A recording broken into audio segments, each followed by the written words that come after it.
मैंने प्यार मोहब्बत पे कोई कविता नहीं लिखी। मैं प्यार मोहब्बत से बहुत दूर रहता हूं। जब योगी जी की सरकार नहीं थी तो 10-12 गर्लफ्रेंड मेरे पास में थी।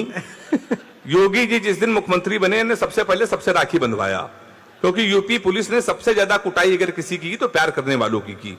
तो मैं प्यार क्यों नहीं करता? मैंने 4 लाइन लिखी कि एक फूल तुझे देने के लिए सस्ते में ले लिया, एक फूल तुझे देने के लिए सस्ते में ले लिया, देखे ना कोई इसलिए बस्ते में ले लिया, फूल तुझे देने को निकले थे जाने मन, पर बजरंग दल वालों ने उसे रास्ते में ले लिया। तो मैं इसीलिए साथ दूर रहता हूं प्यार मोहब्बत से।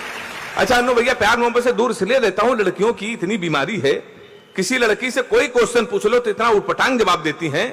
हमने एक लड़की से पूछा, हमने कहा तुम्हारा फेवरेट कलर क्या है? तो हमसे कहने लगी स्टूपिड कहीं के, कोई मैच्योर क्वेश्चन नहीं पूछ सकते। तो हमने पूछा, हमने कहा 0.8 मिलीलीटर सल्फ्यूरिक एसिड को न्यूट्राइज करने के लिए कितने मोल बाइकार्बोनेट की जरूरत पड़ेगी? तब उसने बताया हमारा फेवरेट कलर पिंक है। ताली जोरदार बजाइए एक बार आप। अच्छे। तो मैं इसी चक्कर में साहब प्यार मोहब्बत से बहुत दूर रहता हूं। अभी दादा ने बताया कि मैं दुबई गया था, तो मैं जब दुबई गया तो एक लड़की ने हमको फोन किया, कहने लगा तुम दुबई गए हो, हमारे लिए काम करे आना। हमने कहा क्या? कहने लगे हमारे लिए एक सोने की चैन ले आना। तो हमने कहा क्यों? कहने लगे सोने की चैन ले आओगे तो हम तुमको जीवन भर याद करते रहेंगे। हमने कहा हम चैन नहीं लाएंगे फिर भी हमको याद करती रहोगी। उसने पूछा कैसे? हमने कहा जीवन भर सोचो कि हरामखोर से पहली बार कुछ लाने के लिए कहा था, ये वो भी कुछ नहीं लेके आया। तो मैं प्यार मोहब्बत से साहब बहुत दूर रहता हूं। आदरणीय महाना जी बैठे हैं, मैंने तो प्यार मोहब्बत में नसीहत ली है कि अपनी प्रेमिका को कभी भी रुलाना नहीं चाहिए। अच्छा। क्योंकि 7-8 हरामखोर उसकी आंसू पूछने के लिए हमेशा तैयार रहते हैं। तो मैं इसीलिए प्यार मोहब्बत से दूर रहता हूं। असल में लड़कियां सर बहुत भावुक होती हैं, बहुत इमोशनल होती हैं, कभी कभी लाड़ में आ जाती हैं। तो एक लड़की लाड़ में आ गई, उसने हमको फोन किया, कहने लगी सो रहे हो तो सपने भेजो, जाग रहे हो तो यादें भेजो, मुस्कुरा रहे हो तो हंसी भेजो। हमने कहा हम लोटा लेके खेत में बैठे हैं, क्या भेज दें? ताली जोरदार बजाइए आप लोग। तो मैं इसी चक्कर में साहब प्यार मोहब्बत से बहुत दूर रहता हूं। तो हमारे सुदीप भाई हैं यार, कहने लगे प्यार मोहब्बत से दूर रहता हूं, ऐसा क्यों करते हो? तो मैं आपको बता दूं, मेरा एक बचपन का दोस्त है साहब, उसने हमको एक लव स्टोरी सुनाई थी, रोते रोते, टिकटॉक पे बहुत वायरल हुई, और हमने रोते रोते लव स्टोरी सुनी थी। तब से हमने कसम खा ली, न प्यार करेंगे न किसी को प्यार करने देंगे। वो लव स्टोरी हम पूरे कानपुर को सुना दे रहे हैं। मेरा चैलेंज है, किसी की हिम्मत हो तो प्यार करके दिखा देना। वो लव स्टोरी कुछ इस तरीके की है, जब हम 3 साल के थे तब वो पैदा हुई थी। हम कक्षा 2 में आए, वो केजी में आई। हम 5 में आए, वो 4 में आई। हम हाई स्कूल में आए, वो 9th में आई। हम इंटर में आए, वो फर्स्ट ईयर में आई। फिर हम एसएससी की तैयारी करने लगे। उत्तर प्रदेश में लड़के इंटर के बाद ये तो एसएससी आईआईटी करते हैं, तो हम एसएससी की तैयारी करने लगे, वो फर्स्ट ईयर में आ गई। हम एसएससी की तैयारी कर रहे थे, वो इंटर में आ गई। हम एसएससी की तैयारी कर रहे थे, वो बीए में आ गई। हम एसएससी की तैयारी कर रहे थे, वो एमए में आ गई। हम एसएससी की तैयारी कर रहे थे, उसने बीएड कर लिया। हम एसएससी की तैयारी कर रहे थे, उसने एमएड कर लिया। हम एसएससी की तैयारी कर रहे थे, उसने एमफिल कर ली। हम एसएससी की तैयारी कर रहे थे, उसने पीएचडी कर ली। हम एसएससी की तैयारी कर रहे थे, प्रोफेसर बन गई। शनिवार को उसकी शादी, इतवार को हमारा एसएससी का पेपर है। तो अब हिम्मत हो तो प्यार करके दिखा देना। तो साहब इसीलिए हम लोग प्यार यार कभी नहीं करते हैं, प्यार हम लोग कभी कर ही नहीं सकते हैं। हम लोगों को सीरियस नहीं लेता, हम लोगों की शादी बहुत मुश्किल में होती है। और हमारे तमाम रिश्ते जब नहीं हुए थे तो इसलिए लौट गए कि महाज से कभी एक रिश्ता हमारे आया तो लड़की की माँ ने हमारी माँ से पूछा लड़का क्या करता है? तो हमारी माँ ने कहा कवि है। बोले उनके पिताजी क्या करते हैं? बोले वो भी कवि। बोले उनके पिताजी? बोले वो भी कवि। बोली क्या घर में कोई इंसान नहीं है? रिश्ता लौट गया। 1 महीने बाद फिर एक रिश्ता आया, फिर लड़की की माँ ने पूछा लड़का क्या करता? तो हमारी माँ ने कहा कवि। उन्होंने शादी मंजूर। अच्छा कवि के नाम से कई रिश्ते लौट गए, तो हमारी माँ ने कहा मंजूर क्यों? वो बोली जोड़ी बहुत अच्छी रहेगी, आपका लड़का कवि है, हमारी लड़की पागल है। तो हमारी शादी लौट गई। फिर लखनऊ में हमारी एक दिन शादी तय हो गई।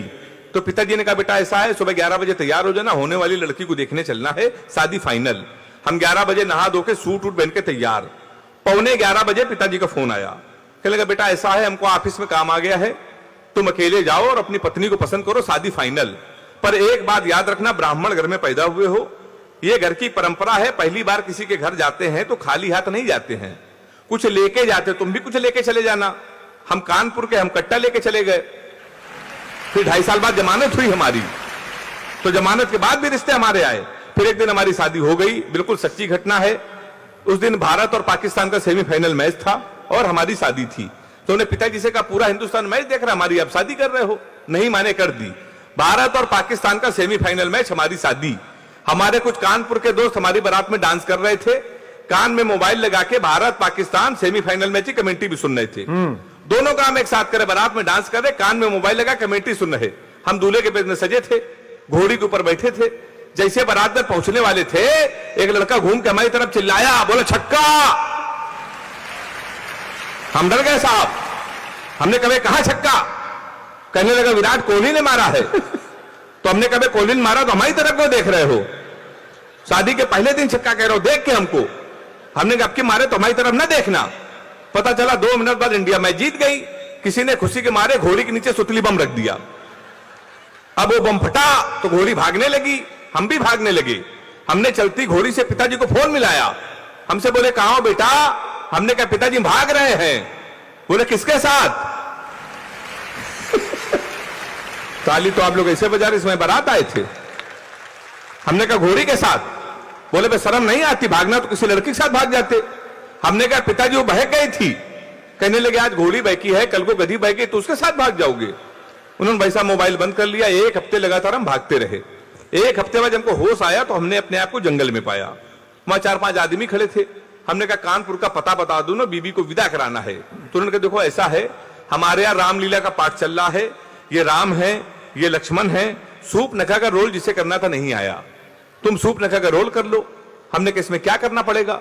बोला ना कटवानी पड़ेगी। हमने कहा वो तो कर चुकी है। हमने उनकी बात मान ली। रात भर सूप नखा का रोल किया। सुबह 4 बजे हमारी आंख खुली, हमारे असली कपड़े गायब, वहां के आदमी गायब, सूप नखा के ड्रेस में पैदल पैदल हम अपने घर पे। हमारे पिताजी छज्जे के ऊपर खड़े थे। हमने कहा पिताजी पहचाना? उन्होंने हमारी मां से कहा इसको कटोरा आटा दे दो। हमारे पिताजी नहीं पहचान पाए। हमने आपके पुत्र हैं। बोले बेवकूफ मत बनाओ, हमारे 2 ही पुत्र हैं, एक इंजीनियर है कि नाक कटवा के घोड़ी के साथ भाग गया है। हम ससुराल गए तो हमारे साले ने भगा दिया। हमारे घर के सामने पुलिस थाना, थाने गए तो एसपी साहब बैठे थे। हमने कहा हमारे साले के खिलाफ FIR लिख लीजिए। कहले कि तुम ही हेमंत पांडे हो? हमने कहा कहले कि तुम्हारे नाम पहले से FIR है घोड़ी के अपहरण की। तुमको 2 दिन का समय दे रहे हैं, घोड़ी नहीं आई तो तुम जेल चले जाओगे। उत्तर प्रदेश का बड़ा व्यंग एक टिप्पणी में कर रहा हूं, टिप्पणी समझ में आ जाए तो पूरे सदन का आशीर्वाद चाहता हूं। हमने कहा घोड़ी ढूंढ लाइए। कहेंगे पुलिस का काम है घोड़ी ढूंढना। हमने कहा ढूंढ लाइए। कहेंगे पुलिस के इतने बड़े अधिकारी घोड़ी ढूंढ लाए। हमने कहा एसपी साहब भैंस तो आप ढूंढ लाए थे। वाह क्या बात है, आपने इस व्यंग्य पे ताली बजाई। हमारे अभिषेक जी दौड़ते हुए जा रहे हैं। तो एक कविता मैं आपको व्यंग्य की सुना के मैं अपना स्थान लेना चाहता हूं। हम लोग किसको सुनने के लिए बैठे हैं आप सभी लोगों को मालूम है। एक रात में सोया ही था, सपने में खोया ही था, देखा कुछ लोग नफरत के बीज बो रहे हैं, सामने खड़े हनुमान जी रो रहे हैं। हमने कहा आप तो भगवान हैं, फिर आपको रोने की क्या जरूरत? और वैसे भी सीता हरण पे आपा खोए नहीं थे, लक्ष्मण मूर्छित पे भी आप रोए नहीं थे। आपने सूरज को निगला, आप मुस्कुराते रहे थे, आपकी पूंछ तक जली, आप खिलखिलाते रहे थे, फिर प्रभु आप क्यों रोए? कलयुग के दर्द में उबे तो नहीं है, किसी कष्ट में आप उबे तो नहीं है, प्रभु राम की याद में आप खोए हैं शायद, लखीमपुर की घटना से आप रोए हैं शायद। बहुत अच्छे, वाह। कहीं ऐसा तो नहीं कि आपके मन में निठारी की कथा हो या जलती ट्रेनों की व्यथा हो?